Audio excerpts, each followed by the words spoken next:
Ketua DPD Gerindra Jawa Tengah Sudaryono memastikan batal maju di Pilkada Jawa Tengah. Usai dilantik menjadi Wakil Menteri Pertanian, Sudaryono akan fokus dengan pekerjaannya yang baru ini. Pernyataan itu disampaikan Sudaryono usai dilantik menjadi Wakil Menteri Pertanian oleh Presiden Joko Widodo di Istana Negara pada Kamis siang. Untuk Pilkada Jawa Tengah, saya sudah mendapatkan instruksi untuk tidak maju di Pilkada Jawa Tengah dan fokus untuk membantu Menteri Pertanian. Pelantikan ini saya katakan bahwa saya tidak, Partai Gerindra tidak mengusung saya dan saya tidak berkampanye untuk gubernur lagi. Tapi survei terakhir kita tunggu. Tapi survei terakhir kan tinggi nih Mas, kalau Mas Sudaryono di beberapa survei terakhir. Ya, lumayan. Saya di Jawa Tengah yang jadi kandang banteng, survei Litbang Kompas 20 hingga 25 Juni 2024 menunjukkan elektabilitas Kaisang jadi yang tertinggi. Namun unggul tipis dari Kapolda Jawa Tengah Irjen Ahmad Lutfi. Dengan model survei pertanyaan terbuka atau top of mind, elektabilitas Kaisang 7%, Ahmad Lutfi 6,8%. Mantan Wakil Gubernur Jawa Tengah Tachi Yassin 3,2%, Raffi Ahmad 2,8%, Diko Ganindito 2,6%. Disusul sejumlah nama lain seperti kader PDIP Hendar Prihadi dan Ketua DPD PDIP Jawa Tengah Bambang Wuryanto atau Bambang Pacul. Nama Ahmad Lutfi memang santer diusung dan menjadi andalan bertarung di Pilgub Jawa Tengah dan jelang 1 bulan masa pendaftaran Pilkada. Kapolda Jawa Tengah Irjen Pol Ahmad Lutfi menjadi satu dari 156 perwira tinggi yang dimutasi per tanggal 26 Juli 2024. Bagaimana beda ekspresi Jokowi saat ditanya tentang BBM yang wajahnya mengkerut, keningnya mengkerut begini ke bawah, intonasinya ditekan ketika ditanya tentang wacana kenaikan BBM. Tapi langsung berubah ekspresi ketika ditanya tentang Kaisang. Bukan ditanya tentang Kaisang yang digolkan oleh Mahkamah Adik, bukan. Kalau ditanyanya itu mungkin mengkerut juga itu. Tapi ditanya tentang mau majunya di mana nih, di Jakarta apa di Jawa Tengah, lah langsung tersenyum. Langsung secara alam bawah sadar barangkali berpikir jadi nih dinasti Jokowi mencengkeram Indonesia. Kan kurang lebihnya begitulah interpretasi dari rakyat.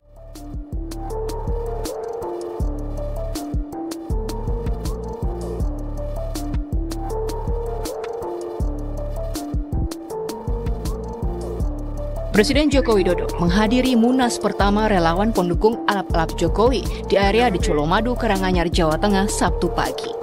Presiden Jokowi ditemani Wakil Presiden terpilih sekaligus putra sulungnya Gibran Rakabuming Raka yang tiba 15 menit kemudian.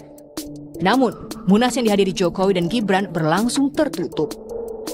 Di hari yang sama tapi waktu yang berbeda, putra bungsu Presiden Jokowi datang menghadiri Munas relawan alap-alap Jokowi. Kepada ribuan relawan yang hadir, Ketua Umum PSI itu meminta bantuan memenangkan calon gubernur pilihan untuk di Jawa Tengah. Ekspresi Jokowi saat ditanya wartawan. Ini videonya, kita dengarkan. Terbatas akan melakukan kunjungan kenegaraan ke Abu Dhabi, Persatuan Emirat Arab.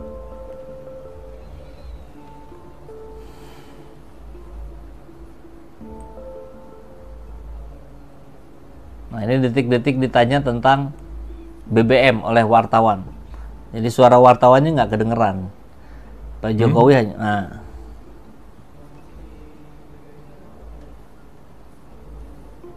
Enggak. Belum ada pemikiran ke sana. Belum rapat juga.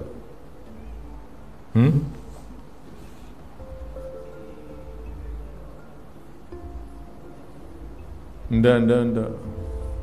Belum ada. Nah, sekarang belum ada berubah. Pemikiran ke sana. Belum. Sedikit lagi pertanyaan belum tentang rapat juga. Kaisang. Nah, ini, yang ini nih.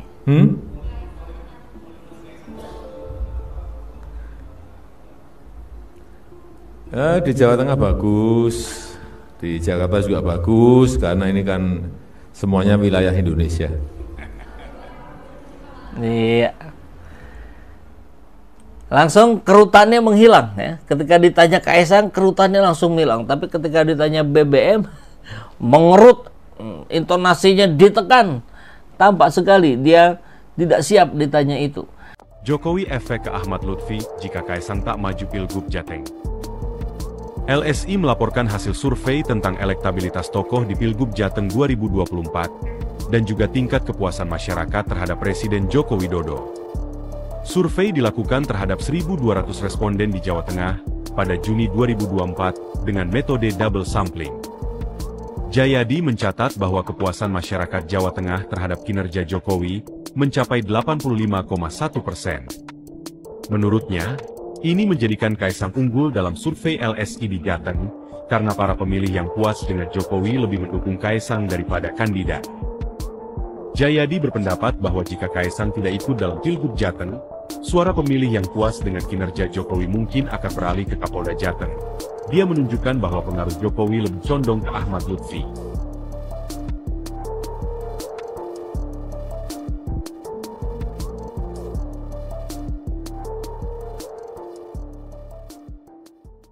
Gen Z di Barat itu dia sudah mandiri, sudah bisa menghasilkan uang sendiri dan sebagainya. Tapi Gen Z di Indonesia masih mengandalkan orang tuanya, masih nebeng ke orang tuanya. Maka kita akan melihat sosok yang dimaksud oleh Erick Thohir kita kaitkan dengan Kaisang Pangarep. Yang dia bicara katanya mau maju di Pilgub Jakarta sebagai wakil gubernur. Kemudian geser pengen jadi gubernur di Jawa Tengah. Geser balik lagi ke Jakarta, pengen jadi gubernur Jakarta.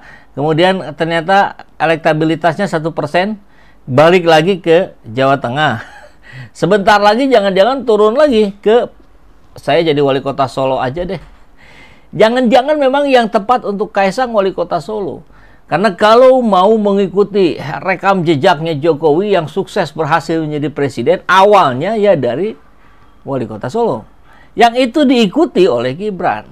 Jadi success story itu memang biasa diikuti gitu. Gitu ya. Rencana Kaisang 1, 2, 3. Arti maksudnya rencana pertama, rencana kedua, rencana ketiga. Plan A, B, C, D, E, F, G.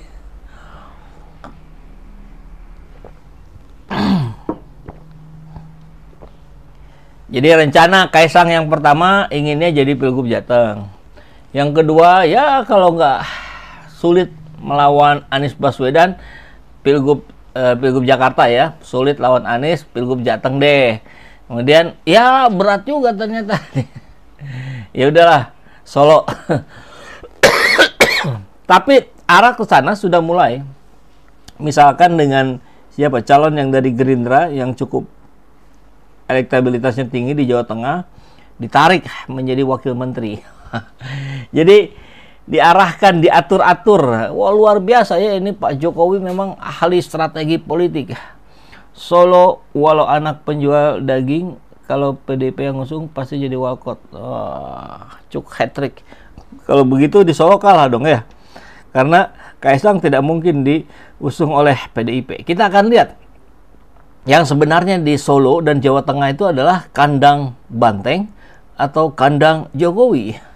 Sebetulnya kandang kurang cocok ya, masa disebut kandang? Kandang kan buat binatang ya. Tapi ya kita tahu lah maksudnya kan ke arah sana. Mau tak punya rekam jejak, mau rekam jejaknya buruk, tidak masalah. Yang penting ada isi tas, ada fasilitas dari kekuasaan. Cukup bagi-bagi gitu ya. Dan apa yang kita sampaikan ini untuk mengingatkan rakyat semuanya, terutama sahabat SJ untuk tidak terjebak pada framing-framing yang bertebaran. Erick Thohir bandingkan Gen Z luar negeri mandiri, di RI nebeng orang tua. Siapa maksudnya? Ya mungkin maksudnya Kaisang Pangarep dan Gibran. Gibran nggak mungkin kepilih kalau nggak ada Jokowi. Kaisang juga sama. Nah tinggal Kaisang ini ada di antara gitu. Sekarang masih menjabat Jokowi, Oktober Jokowi lengser, itu kalau sesuai konstitusi ya. Kalau ada konstitusi yang lain maksudnya ada gerakan luar biasa dari rakyat kan bisa terjungkal sebelumnya. Tapi anggaplah 20 Oktober. Nah, sedangkan pemilihan pilkada itu di 27 November. Masih ada jeda waktu. Oktober, November, 1 bulan gitu. Apakah 1 bulan terakhir itu penancapan kekuasaan Jokowi masih kuat? Atau malah luruh seluruh-luruhnya? Sehingga Bobi di Sumatera Utara kalah, Kaesang di Jawa Tengah kalah. Mau Jawa Tengah mau Jakarta nih yang benar. Kemudian siapa lagi? Mantan ajudan Prabowo di Wali Kota Bandung kalah. Tapi Prabowo yang memimpin kali ya. Beda cerita sama Jokowi. Mungkin bisa menang gitu, dengan cengkraman kekuasaan hari ini.